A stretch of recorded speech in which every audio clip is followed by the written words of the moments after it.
Once upon a time, beneath the Mediterranean's deep blue waves, swam a strange creature, the Hillazon. According to Jewish tradition, the Hillazon is a harbinger of messianic times, the end of the world. But it wasn't just tied to the next world. It also had an earthly value. Cloth dyed in the Hillazon's blood was worth 20 times its weight in gold.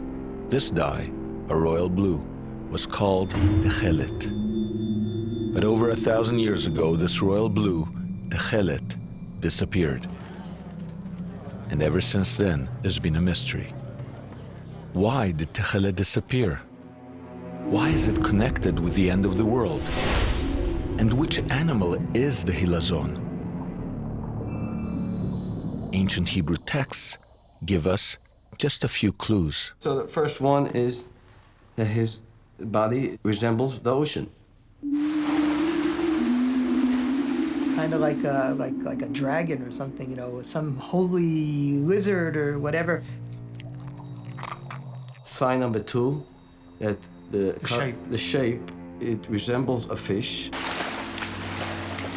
Now it has bones and cartilage. It was one of the most precious treasures of antiquity. It was the item of international trade and tribute that one ruler gave to another one when a country was conquered. The fourth one is it has carries a shell, and some shell that grows with him. They can be right in front of you.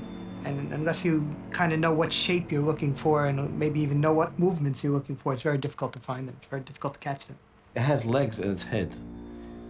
Where it has its mouth and its eyes and everything, it has legs. Like, you know, imagine a person would have legs up here and he wants to catch them. It's like an antenna, you know? Like he shoots them out. He shoots them out. He shoots them out. It's very grabs long. He grabs his prey. We just got a small amount, it's enough for a few. I don't sell it. I wouldn't sell it. Wouldn't sell it for anything. It's not a question not even of money. It's priceless. It is priceless, absolutely. Number 6, it has to have certain parts of its body should be resembling of a snake.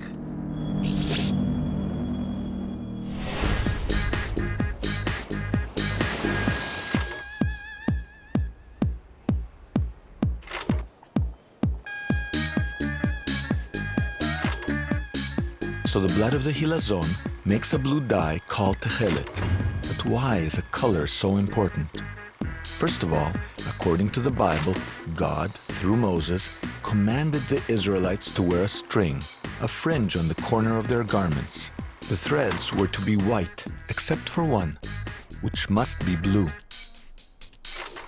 Blue to remind them of the sea of the sky, and the sky of God's holy throne.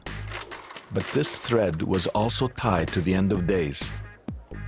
Jews believe that for the Messiah to come, Solomon's temple must be rebuilt in Jerusalem, and the temple priests must wear robes dyed Tekhelet blue. I asked Toronto Rabbi Eliezer Breitowitz what role this blue thread plays in the end of history. I mean, some people say that this is a sign of the coming of the Messiah. Well, let's put it this way. Tekhelet is one of the necessary ingredients for the rituals of the temple. You know, the vestments of the priests, especially the high priest, incorporated Tekhelet. They could not be manufactured without. And therefore, we would expect, as the Messianic age approaches, we would expect that all the necessary ingredients, all the accessories that we'll need will be restored.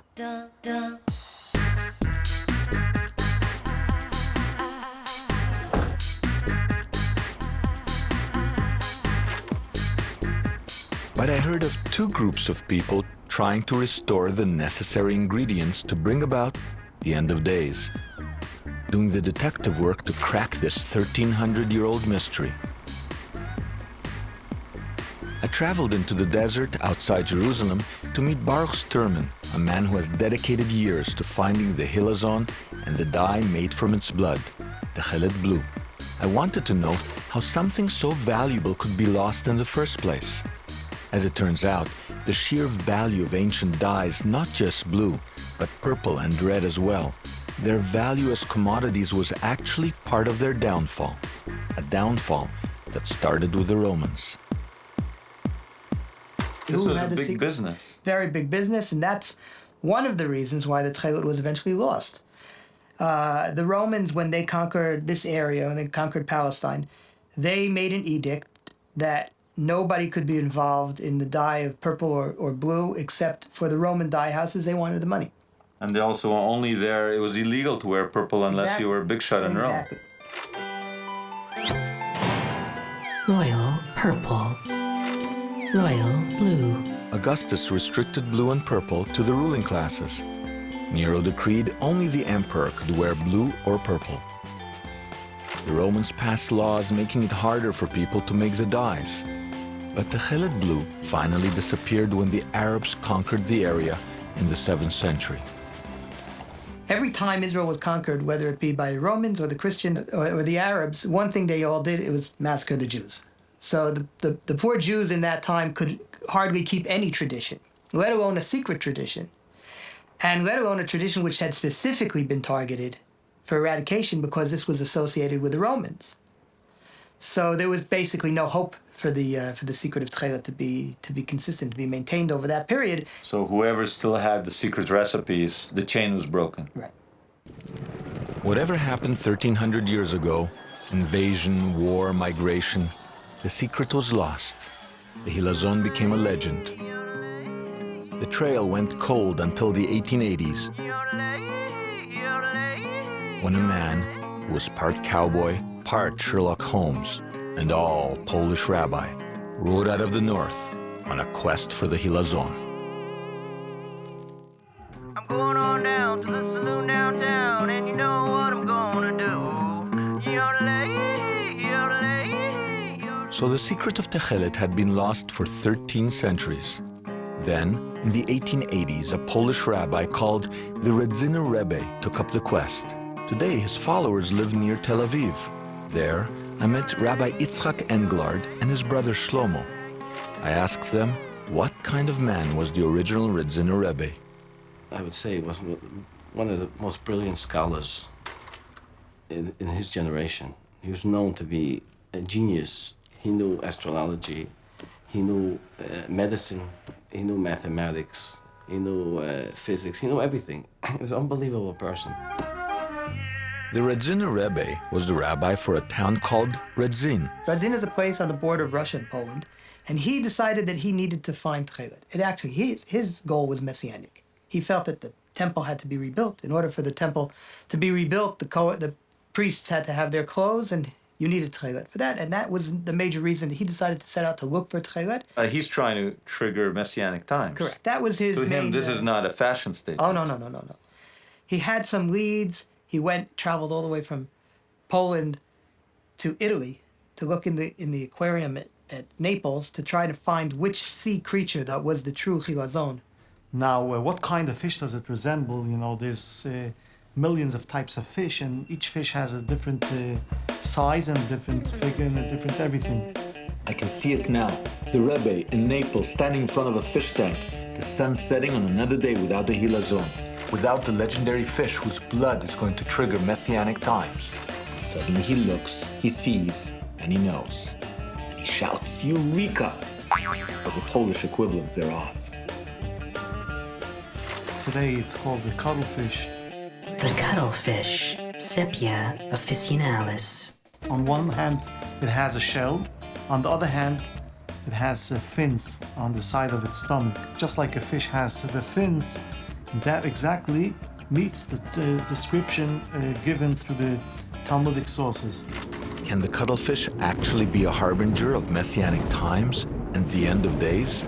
No matter what you believe the future holds, it's amazing to remember what role color played in our past. Color didn't just shade the ancient world, it shaped it, just like the silk routes and spice trade. People crossed deserts, mountains, seas for a new color. Red, Red often came from ground-up beetles. yellow, Yellow from cow's urine. purple, Purple from snails.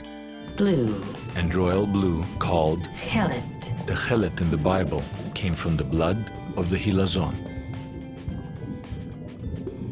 There's faith And then there's archaeology. Archaeologists have never found ancient Tekhelet blue in ancient fabric, but they have found ancient purple made from snails. So if you want to figure out how did they make blue from cuttlefish, you got to look to see how they made purple from snails.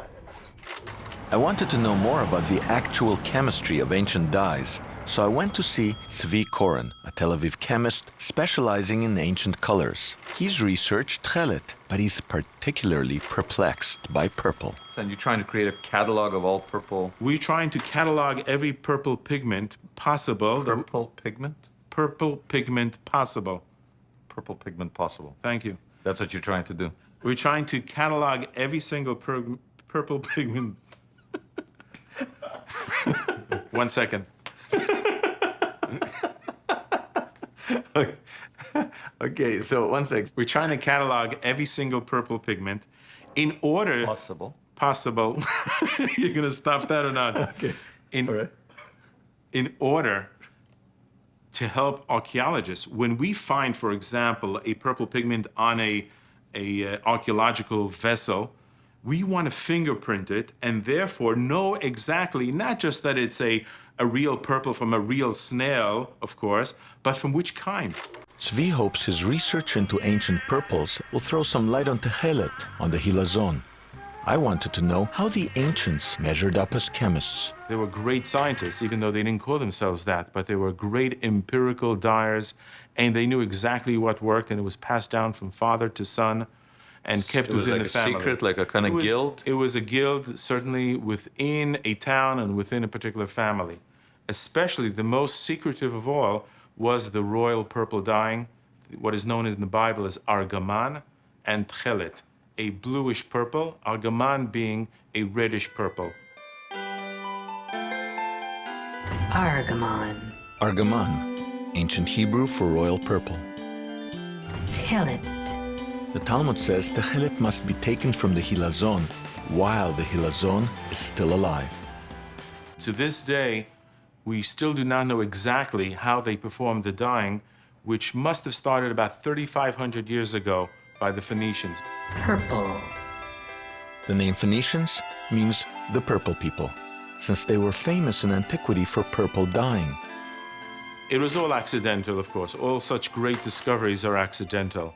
Yeah, that's incredible. Do we know how? I mean, whether you're eating your snail one day and you're flipping it over your shoulder and suddenly it's in a vat and you notice that there's color. I mean, how could they have even... They must have had a number of snails lying around after they fished them.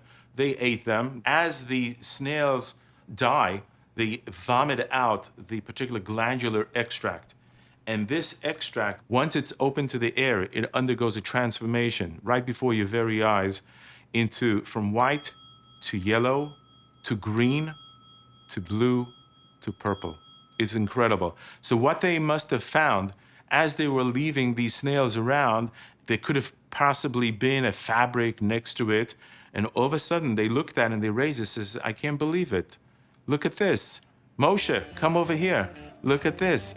And that's when they discovered, most probably, the purple color. Of course, all this is conjecture, but I believe that this is probably what happened. Wait a minute. All this archaeology and no mention of the cuttlefish and ancient dye making? It's all snails. Could the Redzinners have got it wrong after all? What I want to know is this. Can the Redzinners be wrong? Can the Hillazon be something other than a cuttlefish? Baruch Sternman believes it is something else. Murex trunculus. The snail. He's pointing to the archaeology. Thousands of ancient snails, just like these, found piled up around Iron Age dye vats. But you're saying, hey, guys, there's thousands of these things found in ancient digs. No cuttlefish remains. We know that this was used in dye making. We've found dye installations up at Chof Dor and in 19, 20 other places along the coast of Israel, right where the Talmud says the Tekhelet dyeing happened. We know that this snail was used for dyeing. We know that this snail can produce a color, right? So the logical argument then says... We're getting closer. I mean, it's got to be. We're taking It upon looks very fishy. It's very fishy. It's a fishy story, this one. How did the Rebbe... So is there something that smells a little fishy about the Redzinner's cuttlefish theory?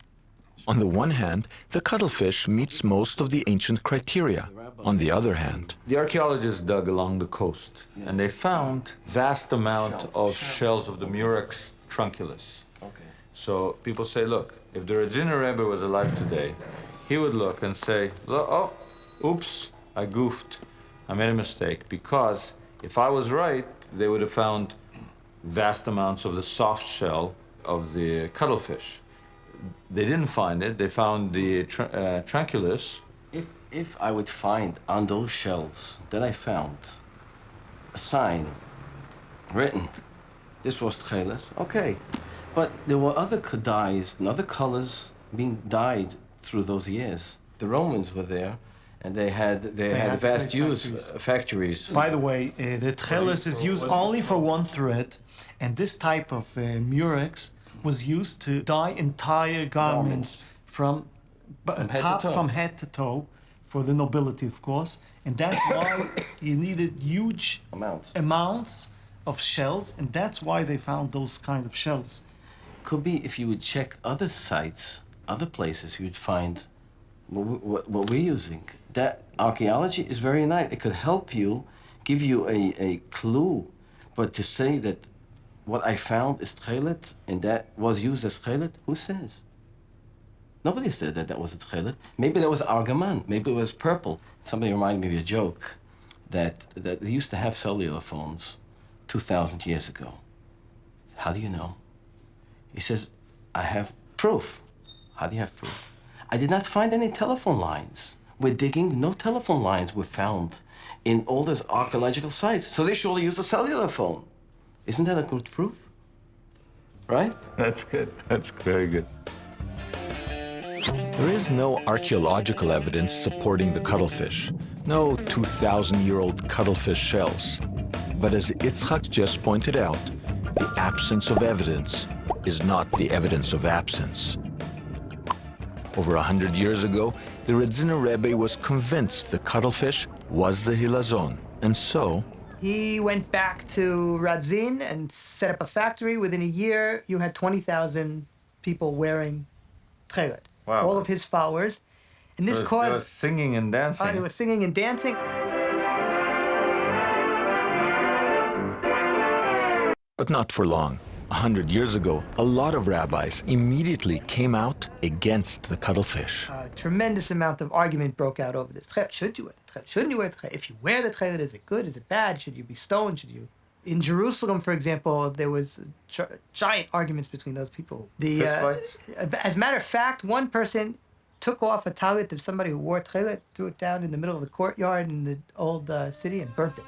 Tekhelet had been gone so long, there was no longer a tradition of wearing it, and the Jewish establishment came out against the Rebbe's discovery. There is this very, very strong, as I said, conservative tendency. And really, in religion, what we find is the exact opposite of what we find in the case of technology. You know, technology, newer is better. There's progress, there's development.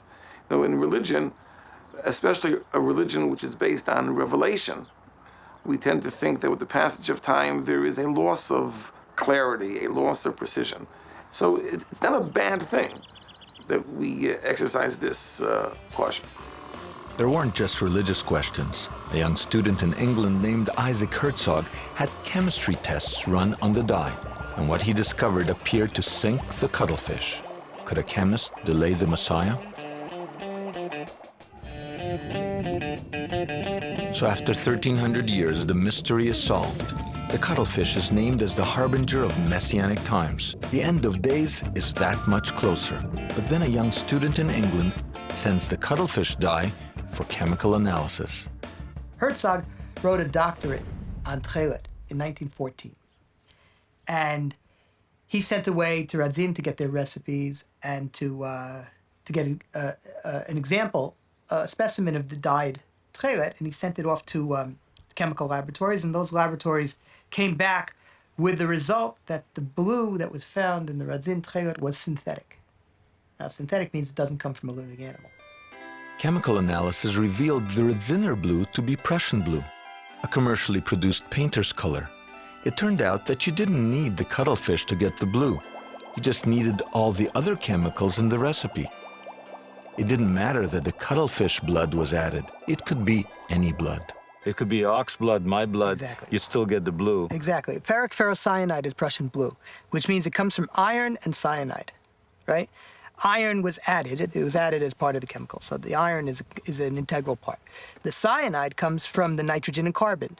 But that means that anything that has nitrogen and carbon in it, if it's raised to the proper temperature and prepared correctly, would give you the same cyanide that you need in order But to you do it. still needed the cuttlefish. But you could use cuttlefish, you could use chopped liver, Okay, you but could use that's gefilte different. fish. But the point was, the Hillazon is such an important part of the tradition of the Tekhelet. It can't be that the Hillazon was just an incidental ingredient. And you could have just as easily used any other source of protein. I heard people, talking about the Prussian blue and everything. The Bible said we should use blue. It's coming from this fish. It had its reason, right? If it could be done from something else, that's not proof that this wasn't used. Just because you can get it from something else doesn't mean, it doesn't invalidate. It doesn't validate cuttlefish. the cuttlefish, right? Because I would give you an example. There is alcohol that is derived from wheat. There's alcohol derived from grapes. Now, if you would drink alcohol on Passover from wheat, it is a big sin. But if you drink alcohol that comes from grapes, from fruit, from citrus, it's 100% okay. Our Bible, chemically, they are the same content, the same alcohol. If you put it through a chemist, I don't think you'd be able to make a difference between A and B. Just the Torah, we do not understand. Everything is questioned from where it comes. So which legendary sea creature is the biblical Hillazon? I'm not counting anyone out yet. Ancient clues seem to indicate that it's the cuttlefish. But the archaeology seems to support the lowly little snail. And the chemistry, well, I haven't figured that one out yet. What I do know is that once we find the Hillazon, and once we've recovered that biblical blue, the Tekhelet, we will have brought things that much closer to the end of days.